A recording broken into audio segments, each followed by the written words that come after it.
Hi friends, இஸ் சாரி cinema பேஸ் அப்டேட்டில் பேக் டு பேக் மாசான சில அப்டேட்ஸோட வந்திருக்குங்க. ஹிந்தியில் இந்த திரைப்படம் கூலி திரைப்படம் பார்த்தீங்கன்னாக்கா 8000 ஷோஸ்க்கு மேலே இன்றைக்கி வந்து ஓடி இருந்தது. ஸோ இதுவே வந்து பார்த்தீங்கன்னாக்கா ஒரு பெரிய சாதனை அப்படின்னு தான் சொல்லுவேன். வெறும் 3000 ஷோஸ் அப்படின்னு சொல்லிட்டு படத்தோட ரிலீஸ் தேதி அன்றைக்கி இருந்த கவுண்ட்டு இன்றைக்கி 8000 ஷோஸ் அப்படின்றது மாதிரி இருந்தாக்கா படத்தை எந்த அளவுக்கு அங்கே இருக்கக்கூடிய வட மாநிலத்தை சேர்ந்த மக்கள் இந்த படத்துக்கு வந்து ஒரு பெரிய அமோக ஆதரவு கொடுத்துருக்காங்க அப்படின்றது தெளிவாக தெரியுது.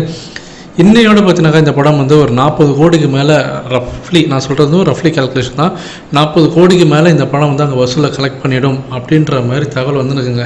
ஸோ 40 கோடின்றதெல்லாம் ஈஸியாக தாண்டுதுனாக்கா படம் வந்து ஒரு நல்ல ஒரு ப்ராஃபிட்டில் இருக்குது அப்படின்றதான் அர்த்தம். எனக்கு தெரிஞ்சு இந்த படத்தோடைய ஓவரால், அதாவது லைஃப் டைம் கலெக்ஷன் அங்கே ஹிந்தியில் வந்து ஒரு 50 கோடி ஈஸியாக தாண்டிடும் அப்படின்னு தான் தோணுது. ஸோ வெயிட் பண்ணி பார்ப்போம்.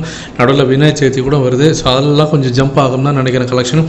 இன்னொரு பக்கம் மோனிகா சாங் வந்து 100 மில்லியன் வியூஸுக்கு மேலே போயிருக்கு. அது அஃபிஷியலாக பார்த்தீங்கன்னாக்கா இப்போ அனௌன்ஸ்மெண்ட் பண்ணியிருக்காங்க.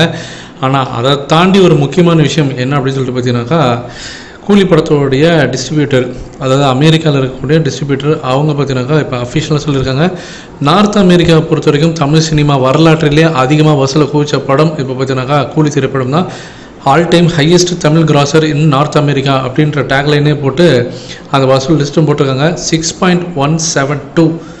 ஸோ அவ்வளோ மில்லியன்ஸ் பார்த்தீங்கன்னா இந்த படம் வந்து வசூலை கலெக்ட் பண்ணுறதுக்கு சன் பிக்சர்ஸும் இப்போ வந்து அஃபிஷியலாக வந்து அதுக்கான ட்வீட் ஒன்று போட்டாங்க. ஸோ $6.72 மில்லியன் வந்து இந்த படம் அங்கே வசூலித்தது மூலியமாக தமிழ் சினிமா வரலாற்றிலே அதிகமாக வசூலை குவிச்ச படமாக கூலி திரைப்படம் இப்போ வந்திருக்குங்க.